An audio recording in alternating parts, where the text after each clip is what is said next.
So I hope you're having fun. We're going to have some more fun. I'll warn you in advance, there'll be some crying at the end of this thing, but we'll get to the crying later. Right now we're going to be talking about forgiveness. In the kingdom, forgiveness is huge. So huge that God sent his son Jesus to forgive the entire world. So when Jesus came, through his actions, what he did is he forgave everyone through all time, past, present, and future. I know that's a head trip and you might not understand that right now. That's okay. Just let it marinate in there for a minute or for years.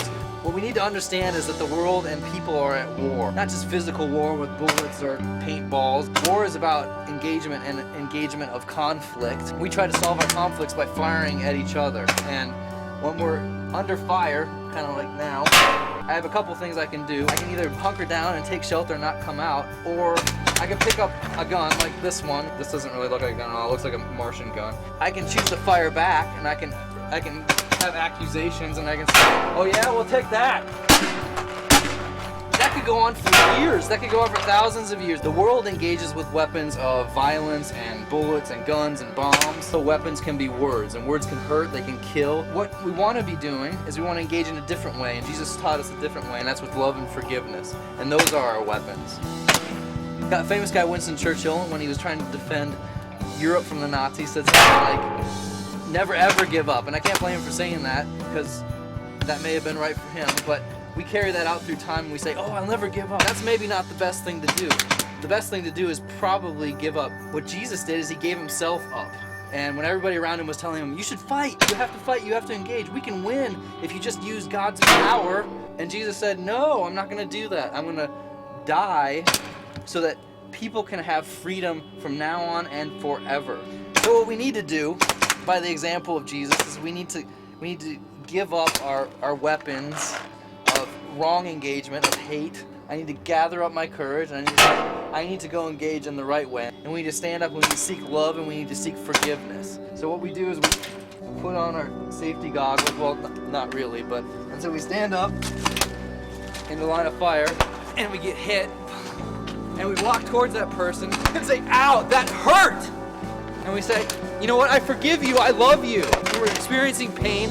I need to forgive you for hurting me, even as I'm walking towards you in love. And when I get to this point, I can offer up forgiveness, but I can also ask him to forgive me for ever engaging in this fight to begin with. And at some point, he's going to run out of ammunition. He's going to keep hitting me. But when I get close enough, he has to engage. And maybe you'll have a real conversation. Maybe not. Maybe you're never going to be able to resolve that. But what we've done is we've gotten out from behind the barrels and we've found some freedom. And we're not hiding from it anymore. Let's talk about who we're going to forgive. Maybe it's your brother or your mom and all these people that have wronged you. Maybe it's your coworkers. Maybe it's your dog. The guy down the street who drove over your lawn. Maybe it's an entire country. Maybe you need to forgive the United States of America or Jamaica.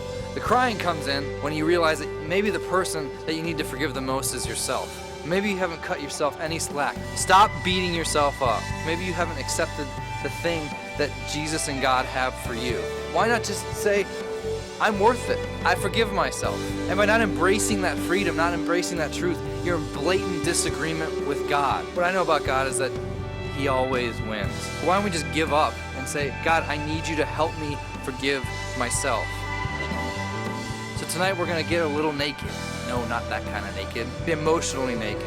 We're going to get bare with each other. So we've been working on forgiveness letters. You got those there with you, and I want you to share them with everybody. Everybody.